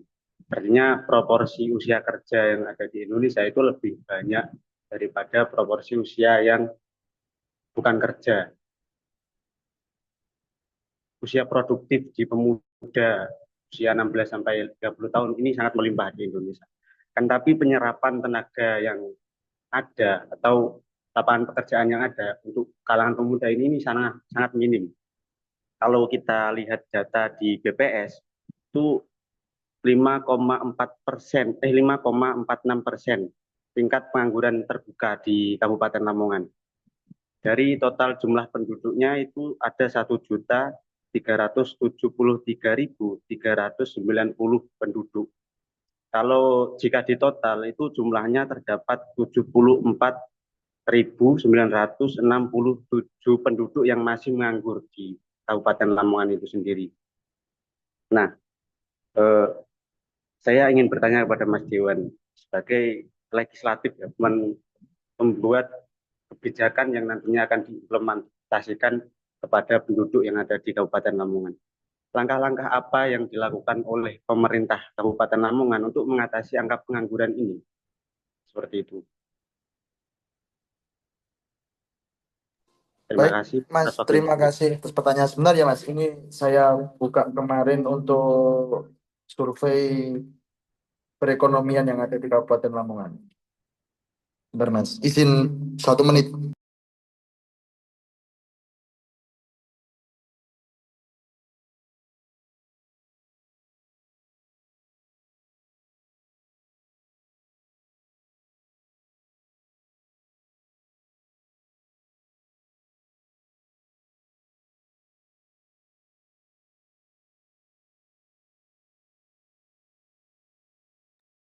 Oke, baik. Terima kasih Mas Fikri atas pertanyaan yang amat sangat bagus. Mari kita tunggu 1 menit memberikan waktu kepada Mas Dewan untuk menjawab ya.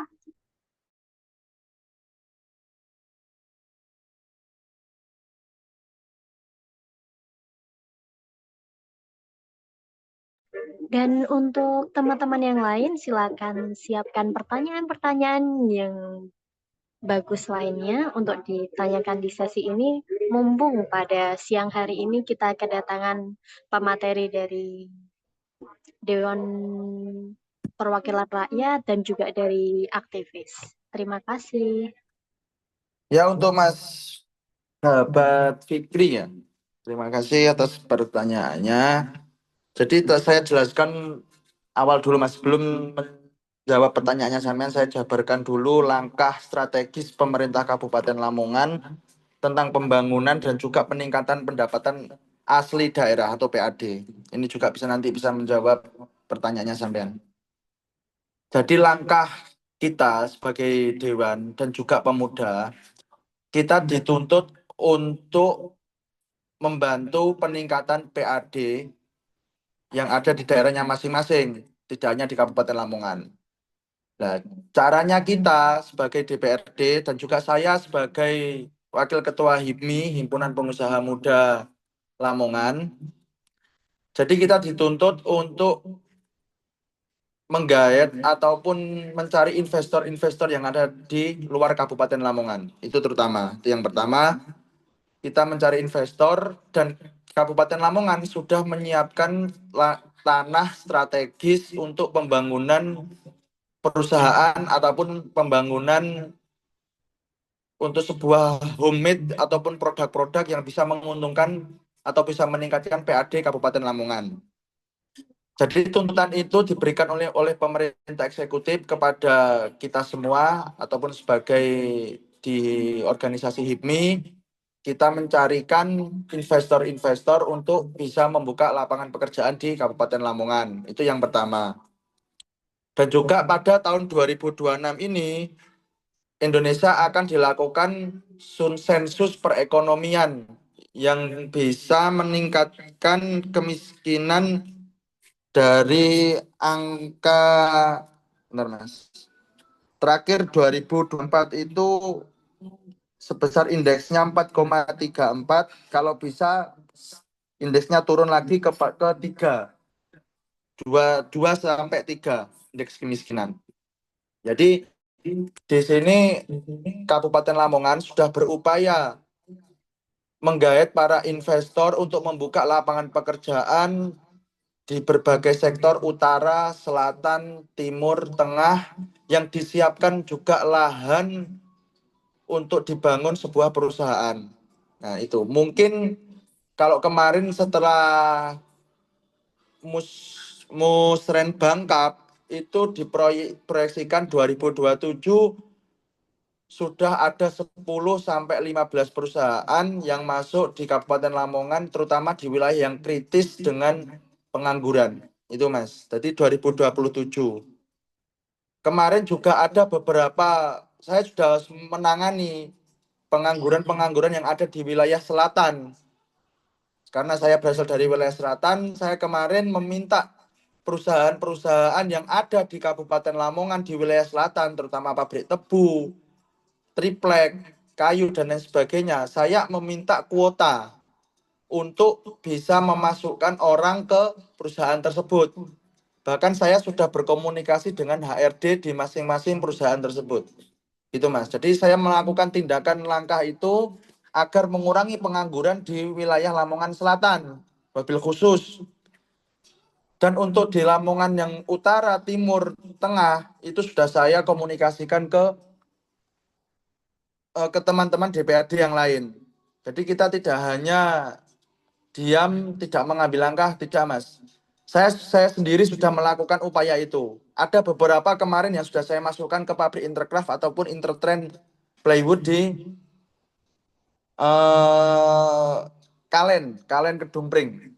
Gitu Mas. Jadi ada beberapa orang yang sudah saya masukkan dan ini saya berkomunikasi dengan KTM, ada beberapa anak yang juga ingin saya masukkan. Itu tidak kepentingan, tidak dengan asas kepentingan atau apa Mas. Bagi yang ingin bekerja, bagi yang ingin mau bekerja, silakan hubungi saya. Nanti insya Allah saya maksimalkan untuk langkah tersebut. Nanti kita bisa diskusikan, komunikasikan bidangnya seperti apa. Itu langkah saya dan teman-teman DPR yang memanfaatkan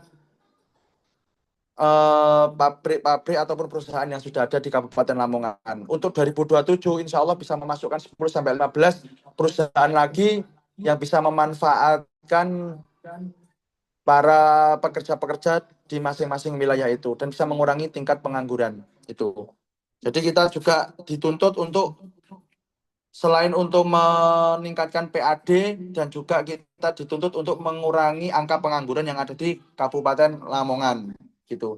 Seperti yang kemarin saya lakukan, Mas, itu saya beberapa kali survei di produk-produk homemade atau workshop yang ada di Kedungpring itu dimsum-san, itu juga saya masuki, saya meminta kuota, barangkali ada lowongan untuk pekerja di sini, itu saya juga sudah berkomunikasi.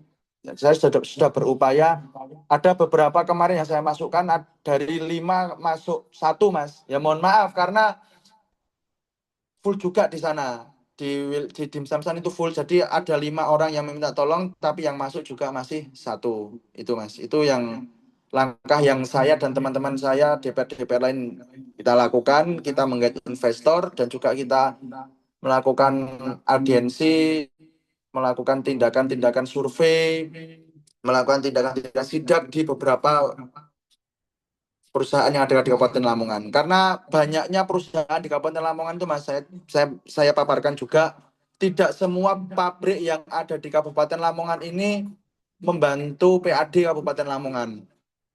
Tidak semuanya, hanya 3, yaitu PT Tebu, WBL, dan juga satunya itu PT LIS DOK di wilayah Pantura. Nah, jadi kalau kita menekankan untuk memasukkan orang, itu juga kurang etis gitu loh. Karena dia tidak ada keterikatan dengan pemerintah, hasil dari produksinya tidak dimasukkan, makanya kita pelan-pelan melakukan tindakan audiensi, melakukan tindakan sidak, dan itu juga meminta kuota agar bisa memasukkan pemuda-pemuda yang mau bekerja ke perusahaan tersebut.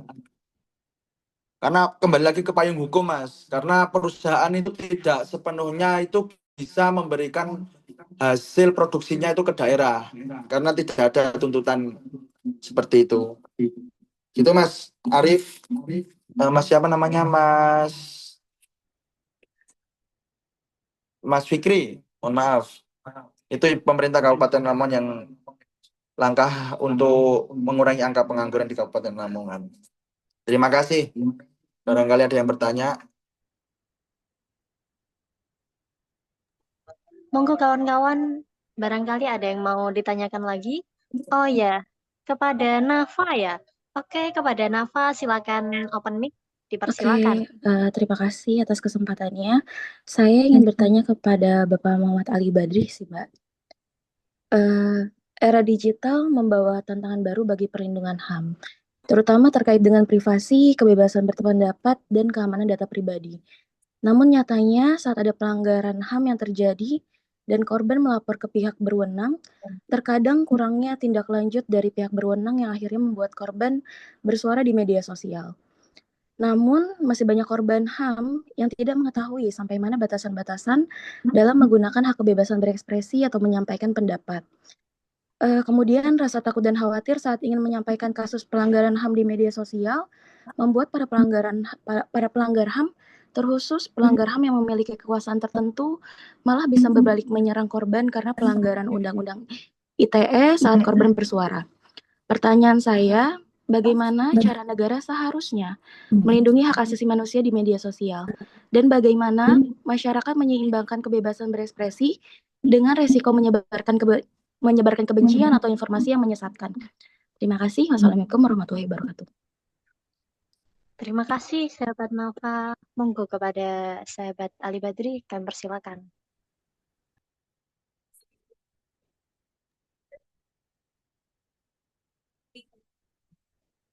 Halo, suara saya terdengar? Terdengar, sahabat. Oke, jadi begini, tentang sosial media ya, jadi memang kalau kita lihat memang sejarahnya itu ada di dalam teorinya Althoff Hitler. Hitler yang mengatakan bahwa bukan Althoff siapa ya lupa sih. Jadi memang di dunia ini ada 3 fase. Yang pertama tentang fase perkebunan yang sudah kita lewati. Yang kedua tentang fase bukan kita lewati, sedang kita lakukan. Yang kedua itu fase tentang industrialisasi, fase industri, dan hari ini kita ada di fase internet atau sosial media dalam hal ini. Di dalam bagaimana negara hal ini merespon tentang sosial media, tentu banyak sekali variasi-variasi dari pemerintah untuk menjalankan hak asasi manusia ini memberikannya kepada masyarakatnya, yang terutama tentang Undang-Undang ITE. Sebenarnya ini adalah salah satu kesalahan yang mungkin hari ini saya katakan paling fatal dalam hal penerjemahan undang-undang yang dilakukan oleh aparat penegak hukum, bahwa sebenarnya Undang-Undang ITE itu adalah undang-undang informasi dan transaksi elektronik.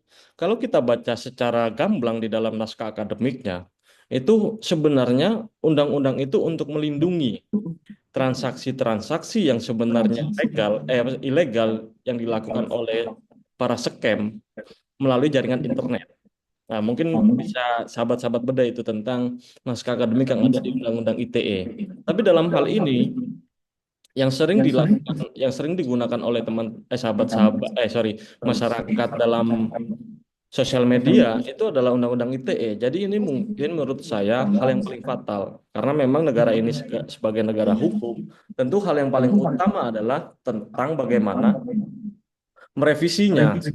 Nah, di sisi lain memang tentang pemenuhan hak asasi manusia seperti privasi, sosial media sedang direncanakan oleh pemerintah tersebut. Misalkan saya ambil contoh bahwa undang-undang privasi tersebut apa namanya? Sorry. Undang-undang privasi tersebut mungkin masih dalam naskah ya, atau masih belum ada gitu. Saya agak lupa, saya beberapa bulan ini tidak mengikuti undang-undang privasi itu ya. Terus yang kedua tentang sosial media. Jadi bagaimana kita melihat bahwa dalam hal ini negara Memenuhi haknya tentu eh, banyak yang dilakukan. Misalkan mulai dari kejaksaan ya, hal ini ada yang dinamakan dengan restoratif justice, di mana memang restoratif justice itu sudah dikeluarkan oleh kejaksaan melalui peraturan kepala peraturan kejaksaan, dan di pihak kepolisian pun juga dilakukan eh, Perkap Kapolri kalau nggak salah, saya lupa karena saya pernah menulis ya tentang hal itu. Mungkin bisa teman-teman sharing aja, karena waktu itu sudah kita paparkan di seminar nasional, harusnya dipublish. Jadi memang negara dalam hal ini mencoba, karena memang adanya undang-undang ITE yang secara eksplisit diatur di dalam 27A itu memberikan ruang untuk eh, orang yang merasa dilanggar hak asasinya atau hak privasinya bisa melaporkan. Tentu itu tidak bisa disalahkan karena itu bagaimanapun adalah hak yang masih berlaku undang-undang yang masih berlaku di negara kita. Nah, bagaimana kita menyikapi, tentu hal ini masih dalam formulasi ya. Tentu mungkin negara pun juga masih kebingungan bagaimana menghadapi pasal 27A, karena memang tidak hanya masyarakat biasa yang melaporkan A melaporkan B melaporkan A. Bahkan kita lihat bahwa banyak pejabat-pejabat juga yang hal ini melakukan tersebut. Misalkan kalau kita masih ingat tentang kasusnya siapa namanya, Opung Luhut ya. Opung Luhut itu dia melakukan pelaporan, dasar-dasarnya tentu media streaming YouTube atau Instagram waktu itu, yang akhirnya diputus oleh pengadilan tidak bersalah. Lah, menurut saya hal yang paling fundamental hari ini tentu pencabutan pasal 27A itu atau merevisi. Jadi batasan-batasan apa yang tidak boleh dilakukan di dalam media sosial, kalau sahabat-sahabat lihat di naskah akademiknya juga masih gamblang loh. Bagaimana kita melihat bahwa saya bisa melaporkan B, B bisa melaporkan balik saya. Tentu itu menjadi permasalahan kita bersama, bagaimana kita menyikapinya. Tentu apabila batasan-batasannya, batasan-batasan bermedia sosial, apabila kita tidak melanggar hak-hak orang lain ya, misalkan saya memiliki Instagram terus A memiliki Instagram, tiba-tiba saya screenshot dan saya sebar di story atau di postingan, tentu itu melanggar hak privasi orang. Batasan mana yang memungkinkan kita tidak terjerat dari pasal 27A tersebut adalah batasan-batasan yang tidak melanggar hak asasi orang lain. Jadi menghormati privasi orang itu adalah bentuk penghormatan hak asasi manusia paling bisa kita lakukan di media sosial. Mungkin itu saja yang bisa saya jawab kepada pertanyaan Mbak Nafa yang sangat bagus ini. Nanti mungkin ada feedback dari Mbak Nafa. Baik, bagaimana kira-kira Mbak Nafa? Apakah sudah sesuai dengan jawaban yang diharapkan? Baik, Mbak. Terima kasih. Oke. Oh ya, selanjutnya ini ada pertanyaan tambahan dari followers Gen YP di Instagram oleh Serandi 09 begitu. Pertanyaannya untuk Mas Dewan. Kira-kira gimana idealnya pembahasan undang-undang sebelum disahkan, dan kira-kira apa tantangan yang dihadapi oleh DPRD sebelum sebelum pembahasan undang-undang seperti itu? Monggo kepada Mas Dewan.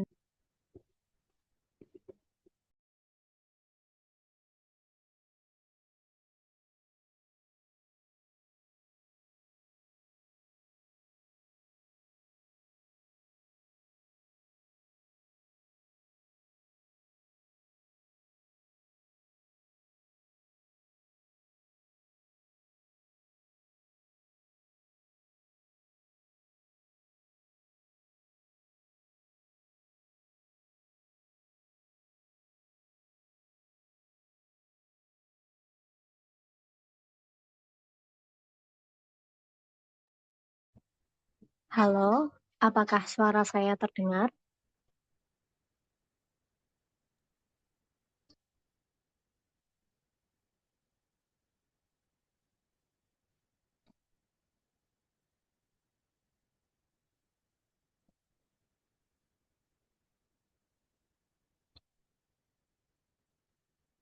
Baik, sebelum sembari menunggu Mas Dewan, pertanyaannya tadi kami lempar dulu ke Mas Fikri ya. Kok Mas Fikri kepada Mas Ali ya? Kira-kira Mas Ali gimana sih idealnya pembahasan undang-undang sebelum disahkan? Seperti itu, Mas. Monggo dijawab, Mas. Oke, mungkin saya jawab ya. Nanti bisa ditambahkan oleh Mas Bahrudin sebagai pemangku legislasi. Setahu saya kalau di pusat itu bagaimana undang-undang itu disahkan tentu melalui proses yang panjang. Jadi misalkan ada masukan di dalam pemerintahan atau legislatif. Jadi ada dua kamar ya yang bisa mengusulkan perubahan undang-undang tersebut mulai dari kamar legislatif dalam hal ini DPR RI dan kamar eksekutif dalam hal ini pemerintahan yang sering diwakilkan oleh menteri-menterinya. Lah, setelah dilakukannya inisiatif undang-undang itu, tentu eh, DPR RI bersama eksekutif harusnya melakukan panitia kerja panja, kita sebut panja. Lah, sebelum panja bekerja, dia mengambil masukan dari masyarakat yang diwakili oleh DPR RI, dia masuk ke reses-reses, yang masukannya harus dirubah ini, dan juga masukan dari stakeholder, ahli, dan para pakar. Nah, pendapat ahli, para pakar, dan masyarakat itu dijadikan satu yang namanya naskah akademik. Di dalam naskah akademik itulah masukan-masukan undang-undang tersebut harus dirubah atau harus dicabut. Nah, setelah itu baru dimasukkan ke dalam prolegnas, program legislasi nasional, sehingga ketika paripurna dia sudah disahkan. Nah, ketika disahkan ini ada tren baru ya yang ada di dalam hukum positif Indonesia ini. Jadi misalkan kalau teman-teman lihat di dalam rancangan kitab undang-undang hukum pidana itu dia sudah disahkan tahun 2021 atau 2022 ya. Tapi ketika disahkan, dia memberikan jangka waktu, ruang selama 2 tahun untuk mengubah dari rancangan undang-undang yang lama menjadi rancangan undang-undang yang baru. Lah ini tren yang agak baru. Sehingga ketika 2 tahun masa percobaannya dia apa ada permasalahan lah direvisi lagi. Mungkin itu yang saya ketahui tentang eh, pembentukan peraturan perundang-undangan. Tentu dalam hal rancangan perundang-undangan prosesnya panjang ya, tidak serta-merta bahwa besok katakanlah sekarang tanggal berapa nih? Tanggal 20 April paripurna, katakanlah tanggal 30, besok ada usulan dari 21, ada usulan dari DPR RI atau dari eksekutif, tanggal 30 paripurna disahkan jadi undang-undang. Tentu itu menjadi hal yang sangat eh, aneh ya menurut saya, seperti halnya yang terjadi dalam undang-undang revisi undang-undang TNI itu kan sangat cepat prosesnya. Mungkin sampai hari ini naskah akademiknya juga belum belum ada atau belum, jangankan naskah akademik, rancangan undang-undangnya pun belum dapat diakses mungkin. Kalau kemarin sih pas ketika disahkan nggak bisa diakses ya. Maksudnya tidak ada draft sebaran rancangannya bagaimana. Nah, mungkin itu yang bisa saya sampaikan. Nanti mungkin bisa ditambah oleh Mas Bahrudin sebagai pemangku legislasi di Kabupaten Lamongan. Baik, kepada Mas Bahrudin, ada pertanyaan dari followers kita di Instagram dari Landi 09. Gimana sih idealnya pembahasan undang-undang sebelum disahkan? Begitu, Pak Bahrudin. Monggo. Jadi gini, Mbak, kedengeran nggak? Kedengeran ya? Jadi idealnya pembahasan undang-undang itu sebelumnya itu dilakukan beberapa lembaga ini alat kelengkapan dewan. Jadi di situ ada yang namanya alat kelengkapan dewan itu ada 5. Ada badan musyawarah, badan anggaran, badan pembuatan peraturan atau perundang-undangan, Bapemperda, dan juga ada badan kehormatan. Maaf, empat badan alat kelengkapan DPR itu. Jadi sebelum Mas Dewan, mohon maaf, suaranya menggema. sebentar. Sudah? Halo? Sudah, Mas. Oh, sudah. Jadi alat kelengkapan dewan ini memiliki peran dan tugas fungsinya masing-masing. Di dalam alat kelengkapan dewan ini, 4 ini badan anggaran, badan musyawarah, badan pembuatan peraturan dan perundang-undangan, dan juga badan kehormatan. Jadi di sini kalau mengatasi permasalahan perundang-undangan, nanti mekanismenya itu dilakukan pengkajian dulu dari Bapemperda. Setelah dari Bapemperda, nanti dilakukan pengkajian lagi dengan anggota-anggota yang lain selain dari anggota Bapemperda. Jadi setelah dikaji oleh Bapemperda, kalau misalnya ini peraturan daerah atau tentang minuman keras atau alkohol lah di Kabupaten Lamongan, ya itu usulan dari tokoh masyarakat A misalnya itu atau dari mahasiswa ini. Nanti dikaji dulu dari dikaji dulu oleh Bapemperda, dicarikan payung hukumnya dulu. Dicari payung hukumnya, dicari undang-undangnya tentang miras ini baru diturunkan ke daerah. Begitu juga di DPR RI sama. Jadi kalau membuat undang-undang itu dilakukan pengkajian ulang dulu. Sebenarnya mohon maaf ya, ini sebenarnya nggak boleh disampaikan secara umum. Paripurna itu sidang tingkat keputusan tertinggi. Halo, dengeran ya? Kedengaran, Mas. Ya. Paripurna itu di mana tingkat sidang keputusan tertinggi di sebuah instansi atau di legislatif. Jadi sebelum paripurna itu sudah ada kesepakatan. Nah, ini yang menjadi titik riskan, titik kontroversi, titik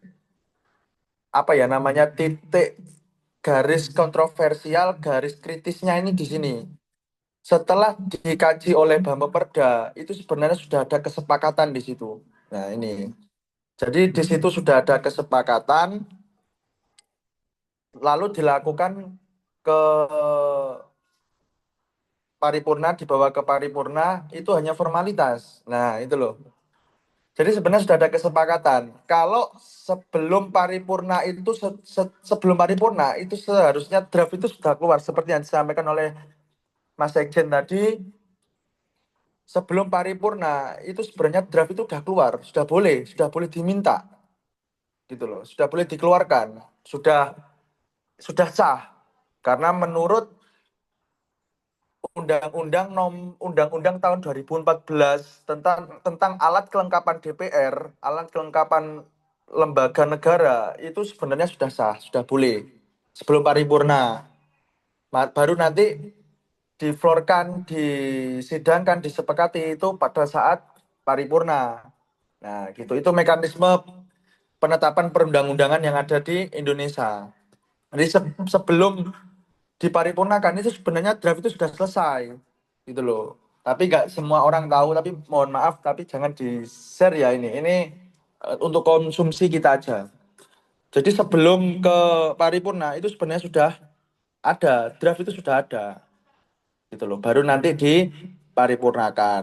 Nah, setelah diparipurnakan, misal ada kita nggak setuju, mosi tidak percaya, nah ini itu bisa dilakukan banding. Itu bisa dilakukan banding ke mahkamah. Tuh. Kalau kita ini sebenarnya enak, kita ini ya mohon maaf, kita ini petugas partai. Kalau mau gitu, saya sudah memohon sekali kepada beberapa tokoh masyarakat atau beberapa mahasiswa. Kalau sekiranya ingin menyampaikan mosi tidak percaya, seperti sudah saya sampaikan ke Mas Rizal, ajaklah audiensi ketum partai. Gitu loh. Ada audiensi ketum partai. Katanya Pak Bambang Pacul, kita ini sebagai galahnya di DPR, tapi masih ada galah-galah yang lain. Gitu loh. Kalau kita misalnya tidak setuju, tidak ini, Barudin, awakmu gak mengikuti iki, ayo awakmu kok tak bla bla bla bla, nah, gitu. Jadi kalau bisa ajak ketum partai baik di tingkat daerah, provinsi ataupun tingkat nasional itu diajak audiensi. Kok bisa RUU TNI ini ada, terus kok langsung disahkan tanpa sepengetahuan masyarakat, terus dampaknya apa? Kalian analisa, kalian teliti dulu lah, itu bisa. Gitu loh, itu bisa. Jadi sebelum paripurna itu draft itu sebenarnya sudah keluar. Gitu loh, draft itu sudah ada. Terus diparipurnakan lah. Adanya di mana draft ini? Adanya di alat kelengkapan DPR yang namanya Bampemerda atau Badan Pembuatan Peraturan dan Perundang-undangan. Nah, itu sudah ada di situ. Dimasukkan ke situ, dikaji, baru diparipurnakan. Gitu kalau mekanisme pembentukan perundang-undangan itu ya. Kalau mau dikonter bisa nanti ke mahkamah gitu. Bisa juga nanti terus bisa direvisi. Gitu yang saya sampaikan, mungkin ada yang mau bertanya lagi ataupun pribadi, monggo. Oke, baik. Terima kasih Pak Barudin dan sahabat Ali atas jawabannya yang sangat keren. Oke, untuk sesi terakhir kita foto bersama. Monggo untuk teman-teman open kamera semua ya Kak, karena mengingatkan sudah 120 menit kegiatan kita. Monggo.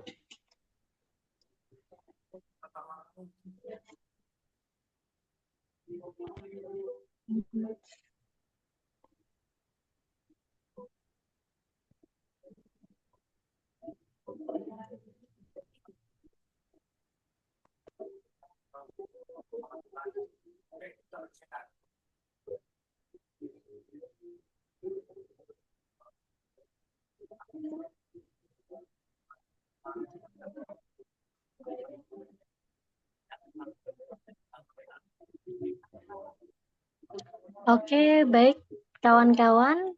Terima kasih atas partisipasinya dan juga terima kasih atas materi yang sangat keren dari kedua pemateri.